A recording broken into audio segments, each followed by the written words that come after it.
শ্রী শ্রী ঠাকুর, শ্রী শ্রী মা ও স্বামীজির পাদপদ্মে আভূমিলুণ্ঠিত প্রণাম জানাই। স্বামীজি কর্তৃক প্রবর্তিত কাজকর্মের সঙ্গে ধ্যান ধারণার কোনো তফাৎ নেই। ওয়ার্ক ইজ ওয়ার্শিপ, কর্মই উপাসনা। স্বামীজি বলেছেন, ভগবানের পূজা জ্ঞানে কাজ সমাজের অশেষ কল্যাণ সাধন করবে।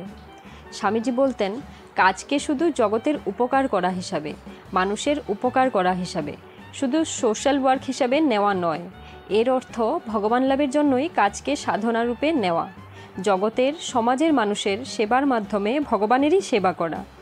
কাজ উদ্দেশ্য নয়, শুধু মানুষের সেবা। সোশ্যাল ওয়ার্ক উদ্দেশ্য নয়, উদ্দেশ্য ভগবান লাভ। তার কাজ উপায় মাত্র।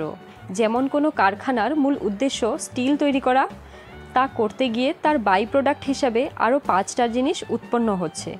বাজারে সেগুলিরও দাম আছে, কিন্তু সেই বাই প্রোডাক্টগুলির উপাদানকে তো আর কারখানাটির আসল উদ্দেশ্য বলা চলে না। ঠিক সেই রকম আমাদেরও এই কাজকর্ম, লোকসেবা, সমাজসেবা এইগুলি উদ্দেশ্য নয়, উদ্দেশ্য ভগবান লাভ।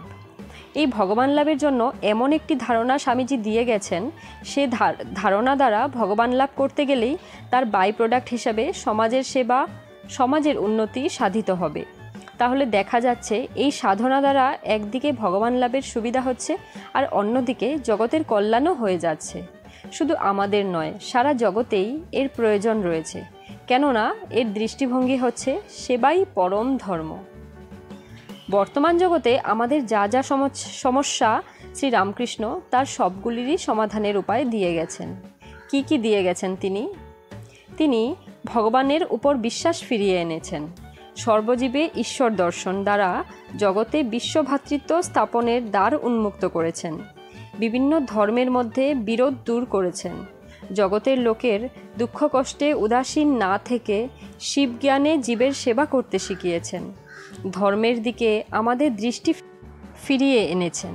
ভগবান লাভই যে মনুষ্য জীবনের উদ্দেশ্য তা শিখিয়ে গেছেন। এইসব আদর্শ তিনি স্থাপন করেছেন। এই আদর্শগুলির ভেতর এত শক্তি নিহিত আছে যে তা দিয়ে একটা নতুন যুগের প্রবর্তন, একটা নতুন সভ্যতার সৃষ্টি হবে। এই ব্যাপারটা স্থূলদৃষ্টিতে আমাদের নজরে পড়ছে না, কিন্তু দেখা যায় বড় বড় মনীষীরা ঠাকুর স্বামীজির বাণীর উদ্ধৃতি দিয়ে বলেছেন যে এই আদর্শই বর্তমান জগতের সমস্যাগুলির সমাধান করতে পারবে। ঠাকুর স্বামীজির ভাব ব্যাপকভাবে না হলেও সারা জগতে যে ছড়াচ্ছে তাতে কোনো সন্দেহ নেই। কোথা দিয়ে কি হচ্ছে, ঠাকুর স্বামীজির আদর্শে অনুপ্রাণিত হচ্ছে কত দেশে কতজন। এই আদর্শের প্রতি সব জায়গাতেই একটা আকর্ষণ হচ্ছে। এই আদর্শের দ্বারাই আমাদের সব সমস্যার সমাধান হবে, জগতে আবার শান্তি ফিরে আসবে। ধর্মের উপর এখন যে উদাসীন ভাব দেখা যায়, তার কারণ যথার্থ ধর্ম আমাদের নজরে পড়ছে না। লোহার মরচে ধরার মতো ধর্মের উপর যেন একটা আবরণ পড়ে গেছে। এই আবরণটাই, এই মরচেটাই আমাদের নজরে পড়ছে। আসল ধর্ম হলো শাস্ত্রোক্ত সত্যগুলির উপলব্ধি। স্বামীজি বলেছেন, রিলিজিয়ান ইজ রিয়েলাইজেশন। উপলব্ধি ধর্ম, আর যা কিছু সবই গৌণ, উপলব্ধির সহায়ক মাত্র। ধর্মের উপর মরচে পড়েছে ঠিক কথা, কিন্তু তাই বলে সব শুদ্ধ ধর্মকেই ত্যাগ করতে হবে কেন? এই যেন মাথা ধরেছে বলে মাথা কেটে ফেলার মতো। ধর্ম থেকে তার উপর জমা এই মরচেটাকে, কুসংস্কারগুলোকে বাদ দিয়ে ধর্মকে গ্লানিমুক্ত করে তার যথাযথ রূপ আমাদের চোখের সামনে তুলে ধরার জন্যই ঠাকুর স্বামীজি এসেছিলেন। স্বামীজি সারা জগতের কাছে সেটা পরিষ্কার করে দেখিয়ে দিয়ে গেছেন এবং বলে গেছেন যে যথার্থ ধর্মকেই আমাদের গ্রহণ করতে হবে, মরচে ধরা গ্লানিযুক্ত ধর্মকে নয়। এইটি দেখিয়ে জীবনে আমাদের বোঝাবার জন্যই ঠাকুর স্বামীজির আবির্ভাব। শ্রী শ্রী মাও এই জন্যই এসেছিলেন ঠাকুরের সঙ্গে।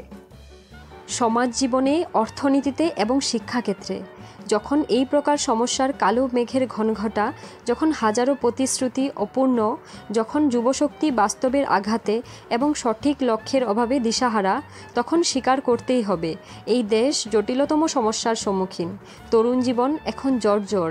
এই অবস্থা থেকে বেরিয়ে আসতে হলে তরুণ ও প্রবীণদের মধ্যে বোঝাপড়া হওয়া দরকার।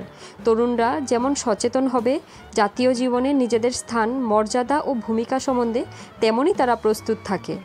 প্রবীণদের অভিজ্ঞতা ও প্রজ্ঞা থেকে সাহায্য গ্রহণ করতে প্রবীণদেরও অনুভব করতে হবে সীমাবদ্ধ তাদের জীবনকাল।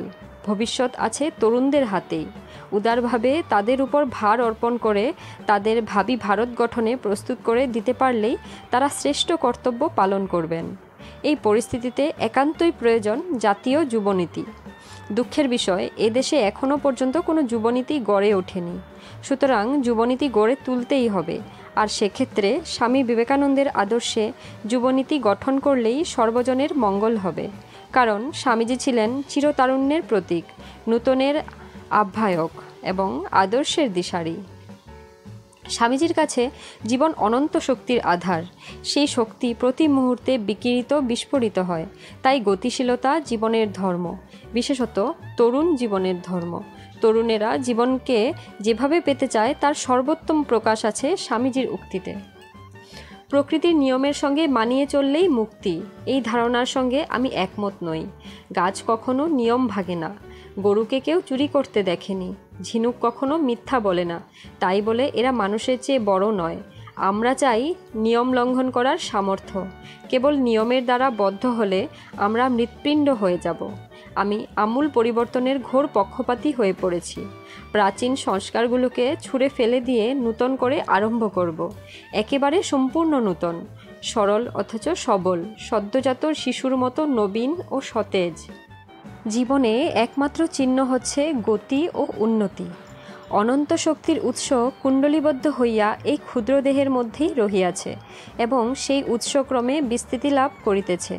যতই প্রসারিত হয় ততই দেহের পর দেহ ইহা ধারণ করিবার অনুপযুক্ত দেখা যায়। সেই শক্তি দেহগুলিকে ছুড়িয়া ফেলিয়া উন্নততর দেহ গ্রহণ করে। ইহাই মানুষের ইতিহাস, ধর্ম, সভ্যতা বা প্রগতির ইতিহাস। সেই সুবিশাল শৃঙ্খলিত বন্ধন ছিঁড়িয়া যাইতেছে।